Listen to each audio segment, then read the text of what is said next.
நம்மளோட சேலஞ்சு என்னன்னா, தமிழ்நாடு ஃபுல்லாக, அதாவது திருவள்ளூர் மாவட்டத்திலேருந்து கன்னியாகுமரி வர உள்ள 38 மாவட்டங்களுக்கும் பயணம் செய்ய போகிறோம்.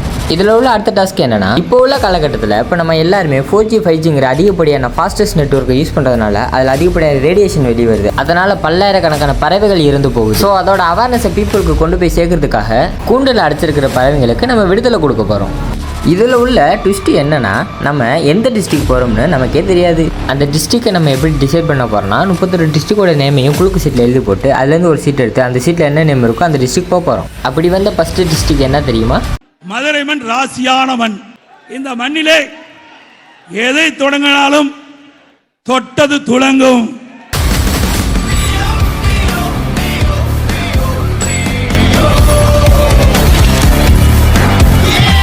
டைம் பார்த்தீங்கன்னா நைட்டு 12:30 ஆச்சு. அப்போ தான் ஹாஸ்டல்லேருந்து கிளம்ப ஆரம்பித்தோம். நான் இப்போ குமாரபாளையத்தில் இருக்குங்க. இந்நேரத்தில் பஸ்ஸே வராது. ஸோ பவானி போய் தான் இங்கே ஈரோடு பஸ்ஸு போகலாம் நாங்கள் நடந்து போயிட்டு இருந்தோம். ஆனால் எங்களுக்கே தெரியாமல் சடனாக ஈரோட்டுக்கே குமாரபாளையத்துலேயே ஒரு டெம்போவில் ஒரு லிஃப்ட் கிடச்சிச்சு. அதோட அந்த லிஃப்ட்டில் மறைச்சி தான் நாங்கள் இப்போ ஈரோடு போய்கிட்டு இருக்கோம். எப்படியோ ஒரு ஈரோடு வந்தாச்சுங்க. இதுக்கப்புறம் நீ ரயில்வே ஸ்டேஷன் போகணும். ஐயோ சரியான ஸ்கேமு. இங்கே பாருங்கள், நைட் நேரத்தில் பஸ் வராமல் இருந்தால் லேட் ஷிஃப்ட்னு சொல்லிட்டு 2 பேருக்கு 4 டிக்கெட் தராங்க. நியாயமா அது?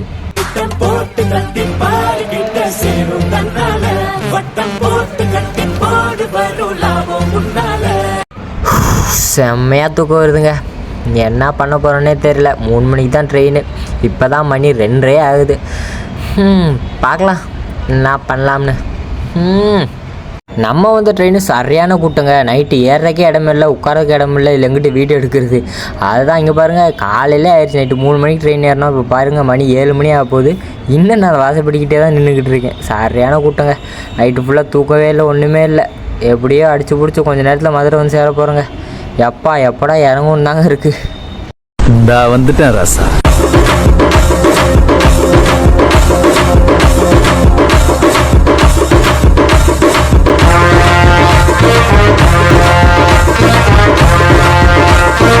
மதுரையில் நம்மளோட ஸ்கெடியூல் என்னென்னு பார்த்தீங்கன்னா, இப்போ மதுரை ஜங்ஷன்லேருந்து ஸ்ட்ரெயிட்டாக மாட்டுத்தாவணி போகிறோம். மாட்டுத்தாவணிலேருந்து எங்கே போகிறோம்னா, நம்ம பழமுதிர்ச்சோலை முருகன் கோவிலுக்கு போகிறோம். அங்கே முடித்தோன்னா அங்கேருந்து ஸ்ட்ரெயிட்டாக திருப்பரங்குன்றம் முருகன் கோயிலுக்கு போகிறோம். திருப்பரங்குன்றம் முருகன் கோயிலேருந்து ஸ்ட்ரெயிட்டாக மீனாட்சி அம்மன் கோயிலுக்கு வரோம். மீனாட்சி அம்மன் கோயிலுக்கு போகிற வழியிலேயே நம்ம ஒரு பறவையை வாங்கி நம்ம மீனாட்சி அம்மன் கோயில் வாசல்லேயே அந்த பறவைக்கு விடுதலை கொடுக்க போகிறோம். அதுக்கப்புறம் கோயிலுக்குள்ளே போய் சாமியை கும்பிட்டுட்டு அங்கேருந்து தெப்பக்குளத்தை ஒரு விசிட் பண்ணிவிட்டு, தெப்பக்குளத்துலேருந்து எங்கே போகிறோம்னா காந்தி மியூசியம் போகிறோம். காந்தி மியூசியம் பார்த்துட்டு அதுக்கப்புறம் அங்கேருந்து ஸ்ட்ரெயிட்டாக எங்கே போகிறோம்னா திருமலை நாயக்கர் மகால் போகிறோம்.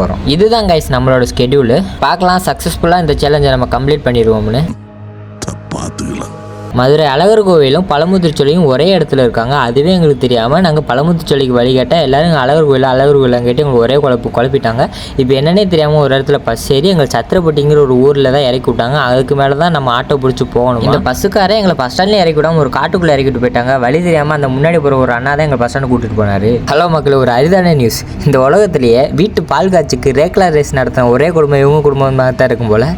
இந்த ரேக்லா ரேஸ் நடக்கிறதுனால தான் அந்த பஸ்ஸுக்காரன் பஸ் ஸ்டாண்டில் நிப்பாட்டாமல் அந்த காட்டுக்குள்ளே இறக்கிட்டு போனாங்க. சத்திரப்பட்டி பஸ் ஸ்டாண்டு வந்தோடனே அழகர் கோயிலுக்கு பஸ் வருமானு கேட்டால் பஸ் வராது, ஆட்டோவில் தான் போகணும் அப்படின்னு சொன்னாங்க. எவ்வளோ கிலோமீட்டர் இருக்குன்னு கேட்டால் 8 கிலோமீட்டர் இருக்குது அப்படின்னு சொன்னாங்க. சரி நான் ஆட்டோவுக்கு போய் எவ்வளோன்னு கேட்டால் வெறும் 8 கிலோமீட்டருக்கு 150 ரூபா வாங்குறாங்க. முரட்டு ஸ்கேமு. என்ன பண்ணுறது, வேறு வழி இல்லை, நம்ம போய் தானே ஆகணும்னு சொல்லிட்டு வேறு வழி இல்லாமல் 150 ரூபாயில் ஒரு 30 ரூபா குறைச்சி 120 ரூபாய்க்கு போனோம். அழகர் கோயிலுக்கு வந்து இறங்கினோன்னே சரி மற்ற இடத்துக்குலாம் எப்படி போகணும்னு சொல்லிட்டு இந்த ஆட்டோக்கார அண்ணாக்கிட்டே வழி கேட்டு தெரிஞ்சு வச்சுக்கிட்டோம். அதுக்கப்புறம் ஆட்டோக்கார அண்ணனுக்கு காசு கொடுத்துட்டு நாங்கள் இங்கேருந்து கிளம்பிட்டோங்க.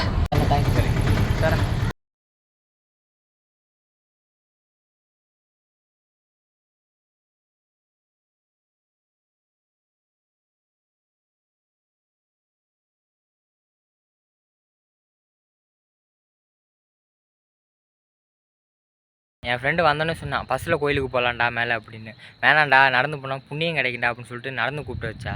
நடந்து போகிற பாதை கீழே இருக்குது. இது ஃபுல்லாக வண்டி போகிற பாதை. ஒரே தூசு போக சரியான வெயில் தாங்க முடியல. இல்லை நேரம் வாங்க புண்ணியத்தை நினைப்போம். நான் புலம்பி இந்த வீடியோ எடுத்து கரெக்டாக ஒரே நிமிஷத்தில் நாங்களே லிஃப்ட்டு கேட்காம ஆட்டோமேட்டிக்காக ஒரு ஏசி காரே எங்களுக்கு லிஃப்ட்டு கொடுத்துச்சு மக்களே. சீரியஸாக இந்த மேட்ரு உங்களுக்கு எப்படி கன்வே ஆகுதுன்னு எனக்கு தெரியல. ஆனால் அந்த இடத்துல நாங்கள் புலம்பி அடுத்த செகண்டே ஒரு லிஃப்ட்டு கிடச்சோன்னே அந்த ஃபீலு சத்தியமாக நாங்கள் கடவுளை தான் நம்பினோம். அந்த அளவுக்கு இருந்துச்சு. ஆனால் உங்களுக்கு இது எப்படி கன்வே ஆகுதுன்னு எனக்கு தெரியல. சீரியஸாக கடவுள் இருக்காருங்க. அது மட்டும் இல்லைங்க, அந்த நேரத்தில் இன்னொரு சம்பவம் என்ன நினச்சி தெரியுமா? நான் அந்த காரில் போகல என் வாயில் எதார்த்தமாக நாங்கள் இன்னும் சாப்பிடவே இல்லை, நாங்கள் கஷ்டப்பட்டு நடந்து போயிட்டு இருந்தோம், லிஃப்ட் கொடுத்ததுக்கு ரொம்ப நன்றி அப்படின்னு சொன்னோன்னே அந்த உள்ளே வச்சு அவங்க ஆல்ரெடி வேறு ஒரு கோயிலுக்கு போயிட்டு வந்திருப்பாங்கல்ல, அந்த கோயில் பிரசாதத்தை தூக்கி எங்களுக்கு கொடுத்தாங்க. நாங்கள் சாப்பிட்டுட்டே இருந்தோம். இல்லை அந்த ஐயா சொன்ன 2 வார்த்தை நீங்களே கேளுங்களேன். அது யாருக்கு கிடைக்குன்னு இருக்கா அவங்களுக்கு தான் கிடைக்கும். கரெக்ட், புரிஞ்சுட்டீங்களா? இப்ப நானே ஆச்சரியமா இருக்கேன் எனக்கு. நம்ம ஆசை ஆசையா உங்களுக்கு கொடுத்தாங்க, நான் சாப்பிட்டேன். இல்ல உங்களுக்கு கொடுத்தாங்க. ஏன்னா அது வந்து அவங்களுக்கும் போய் சேரணும்னு இருக்கு பாருங்க.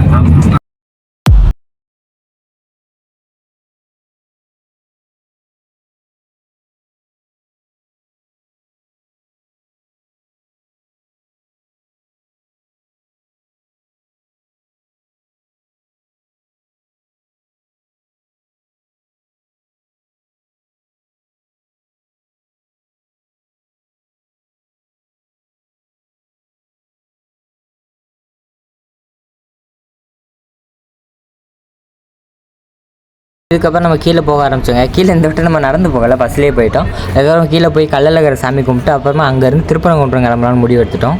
இப்போ வந்து நம்ம பெரியார் பஸ் ஸ்டாண்ட் போயிட்டுருக்கோங்க. அங்கேருந்து தான் திருப்பரங்குன்றம் போக முடியுமா. பெரியார் பஸ் ஸ்டாண்டில் இறங்கி அதுக்கப்புறம் திருப்பரங்குன்றத்துக்கு பஸ் ஏறி நல்லா பாட்டு கேட்டுட்டு வைப் பண்ணிட்டு போனோங்க.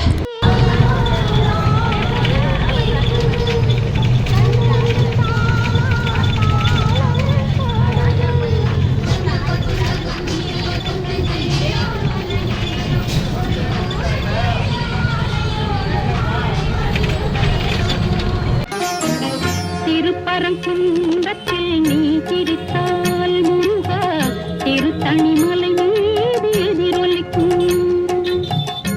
நமக்கு ஒரு அன்எக்ஸ்பெக்டட் ட்விஸ்ட்டு நடந்துச்சுங்க மக்களே. என்னன்னா, நாங்கள் போன டைம் ஒரு 2 இருக்கும். ஆனால் இங்கே கோயில் நட சாத்திடுவாங்களாம் 1 மணிக்கே, திரும்ப 4 மணிக்கு தான் திறப்பாங்களாம். நீங்கள் யாராவது திருப்பரங்குன்றம் முருகனை பார்க்கணும்னு நினச்சிங்கன்னா 1 மணிக்கு உள்ளே போயிருங்க, இல்லைன்னா 4 மணிக்கு அப்புறம் போங்க. அதுக்கப்புறம் அங்கே பாருங்கள் எவ்வளோ பெரிய கேட்டுன்னு. அந்த கேட்டை தான் முருகன் நினச்சி தொட்டு கும்பிட்டு வந்தாங்க. கோயிலேருந்து திரும்பி வரப்போ பசிக்குதுன்னு ஹோட்டலில் சாப்பிட்லான்னு போனால் இத்தனைக்கான பவுலில் பிரியாணி கொட்டி 100 ரூபான்றாங்க, இத்தனைக்கான பரோட்டாவை 20 ரூபான்றாங்க. இந்த கறிலாம் வேகவே இல்லை, நல்லாவே இல்லைங்க. பஸ் ஸ்டாண்ட்லேருந்து இறங்கி கோயில் நோக்கி போனீங்கன்னா லெஃப்ட் சைடு இந்த கடை இருக்குது, இந்த கடைக்கு போயிடாதீங்க. அப்புறம் ஒரு முக்கியமான விஷயம், திருப்பரங்குன்றத்துலேருந்து பெரியார் பஸ் ஸ்டாண்டுக்கு இல்லை எந்த பஸ் ஸ்டாண்டுக்குமே பஸ்ஸே வராது, ரொம்ப ரேரு. கேராட்டா வரும் பெரியார் பஸ் ஸ்டாண்டுக்கு, தயவுசெய்து ஏறி வந்துருங்க. நாங்கள் அப்படி ஏறாமல் வந்து தான் ரொம்ப நேரம் அவதிப்பட்டோம். அப்புறம் ரொம்ப நேரம் கழிச்சு ஒரு பஸ் வந்துச்சு. அந்த பஸ்ஸை எப்படி அடிச்சு பிடிச்சி கூட்டத்தில் ஏறி பஸ்லேயே தூங்கிட்டு இப்போ பெரியார் பஸ் ஸ்டாண்டு இறங்கி திருமலை நாயக்கர் மகள் நடந்து போயிட்டு இருக்கோம் மக்களே. ஒரு வழியாக பெரியார் பஸ் ஸ்டாண்ட்லேருந்து நடந்தே திருமலை நாயக்கர் மகள் வந்தோம். பெரியார் பஸ் ஸ்டாண்ட்லேருந்து இது ஒரு 2 கிலோமீட்டர் தூரம் இருக்குங்க. உள்ள என்ட்ரி பார்த்தீங்கன்னா ஒரு ஆளுக்கு 10 ரூபா சார்ஜ். இதில் நீங்கள் கேமரா கொண்டு போனீங்கன்னா 30 ரூபா, இல்லை பெரிய கேமரா அந்த கேமரா கொண்டு போனீங்கன்னா 90 ரூபா. உள்ள பார்த்தீங்கன்னா பிரம்மாண்டமான தூண்கள் எல்லாம் இருக்கும். அந்த தூண்கள் மொத்தம் 240 தூண்கள் இருக்கு. சுண்ணம் அப்படிங்கிற சுண்ணாம்புல முட்டையோட வெள்ளைக்கருவை மிக்ஸ் பண்ணி ஒரு பெயிண்ட் தயாரிச்சு அந்த பெயிண்ட் யூஸ் பண்ணது மூலமா தான் இந்த மஹால் எல்லாம் பிரதிபலிப்பா இருக்குன்னு சொல்றாங்க. உள்ள போனோடனே பார்த்தீங்கன்னா இந்த ராஜா யூஸ் பண்ண சேர் அங்கே இருக்கும். இது சேரா, அது பேர் என்ன எனக்கு சரியா சொல்ல தெரியல, அது ஒன்று இருக்கும். அதுக்கப்புறம் இதோட கட்டடக்கலைங்கெல்லாம் பார்த்தீங்கன்னா ரொம்ப வியந்து போயிருவீங்க. இதை எப்படி பண்ணியிருப்பாங்கன்னு ஒரே ஆச்சரியத்தில் மட்டுமே நீங்கள் அதை பார்த்துக்கிட்டே தான் இருக்கணும். பார்த்தீங்கன்னா வியப்புற்ற அளவுக்கு அவ்வளோ அழகாக இருக்கும். இங்கே எனி டைம் ஆள் வந்த மணிக்கே தான் இருப்பாங்க. எதுக்கு வந்தாங்களோ இல்லையோ ஃபுல்லாக ஃபோட்டோ ரீல்ஸ் எடுக்க தான் இங்கே வந்திருப்பாங்க போல். குறிப்பாக லவ்வர்ஸ் வேறு நிறைய பேர் வந்திருந்தாங்க. ஸோ மதுரைக்கு வந்தீங்கன்னா இந்த திருமலை நாயக்கர் மகாலை மிஸ் பண்ணிடாதீங்க. இது ஒரு வரலாற்று சிறப்புமிக்க இடமா கருதப்படுது. நீங்கள் அப்படியே கோயிலுக்கு உள்ளே வந்தீங்கன்னா இங்கே ஒரு அழகான ஆர்கிடெக்சரோட நாடகம் நடக்கிற இடமா இருக்கும் போல். இங்கே பார்த்தீங்கன்னா அந்த உள்ளே உள்ள சிலைகள், இதை வடிவமைச்ச விதம், எதை பார்த்தாலும் அவ்வளோ ஆச்சரியமாக, அவ்வளோ அழகாக, அவ்வளோ வியப்பூட்டுற விஷயமா இருக்கும். கண்டிப்பாக நீங்கள் உள்ளே வந்தீங்கன்னா இந்த இடத்தையும் பார்க்காம போயிடாதீங்க. அதே இடத்துலையே இந்த மஹால் எப்படி உருவாச்சுங்கிறத அழகாக பதிவு பண்ணி வச்சுருப்பாங்க. அதை மறக்காமல் வாட்ச் பார்த்து வரலாறு தெரிஞ்சுக்கோங்க. சரியான டயர்டு, ஒன்றும் பண்ண முடியலை. ஸோ இந்த வீடியோ மறக்காமல் லைக் பண்ணிட்டு சப்ஸ்கிரைப் பண்ணிடுங்க, ஓகேவா? நைட்டு ஃபுல்லாக தூங்காதனால இருக்கிற டைமில் என் ஃப்ரெண்டு இங்கேயே ஃப்ளாட்டு. இங்கேருந்து கிளம்பி காந்தி மியூசியம் போகலான்னு பிளான் போட்டு வச்சுருந்தோம். ஆனால் சண்டே அன்றைக்கி காந்தி மியூசியம் க்ளோஸும், அதுவே எங்களுக்கு தெரியாது. அதனால் காந்தி மியூசியம் மிஸ் ஆயிடுச்சு மக்களே. சரி, அதுக்கப்புறம் பறவை வாங்கி மீனாட்சி அம்மங்களை பறக்க விடலாமேன்னு சொல்லிட்டு இங்கே திருமலைநாயக்கர் மஹால்லே பக்கத்துலேயே எங்கேயே பெட் ஷாப் இருக்குன்னு கூகுளில் சர்ச் பண்ணி பக்கத்தில் இருந்த எஸ்ஆர் பேர்ட்ஸ் ப்ரீடர்ஸ் அப்படிங்கிற பெட் ஷாப்பை தேடி போனோம். ஆனால் அங்கே போனால் அது பெட் ஷாப் கிடையாது, அது வீட்டில் வளர்க்குற பறவை. அதுக்கப்புறம் வீட்டு ஓனரை வர சொல்லி நமக்கு ஒரு பறவையை வாங்கிட்டோம். அவர் இப்போ பறவை எடுக்க தான் போய்கிட்டு இருக்காரு. அதுக்கப்புறம் நம்மளுக்கு ஒரு அழகான கருப்பு புறா வந்து நமக்கு கொண்டு வந்தாருங்க. அப்புறம் அந்த புறாவை காலில் கட்ட சொல்லிட்டேன். ஏன்னா நம்ம போகிறதுக்குள்ளே நம்ம கையிலேருந்து பறந்துடக்கூடாதுல்ல, அதனால தான் அதை காலில் கெட்டு போட்டு அதுக்கப்புறம் இப்போ மதுரை மீனாட்சி அம்மன் கோவில் போய் பறவையை பறக்க விடலான்னு சொல்லிட்டு வாங்கிட்டோங்க. வெற்றிகரமாக பறவையை வாங்கியாச்சு.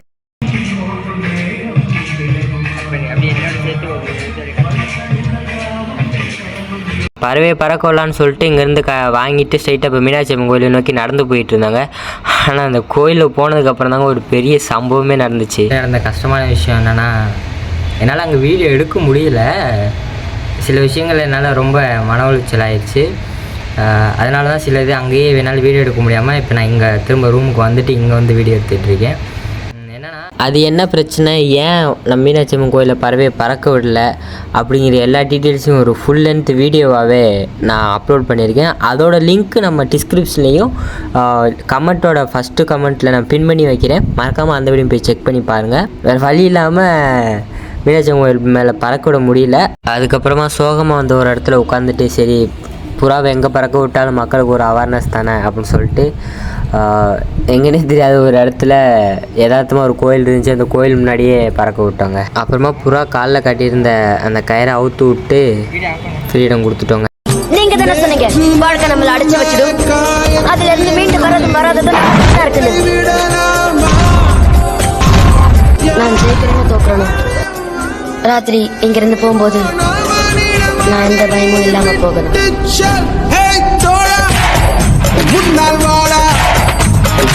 முடியும்.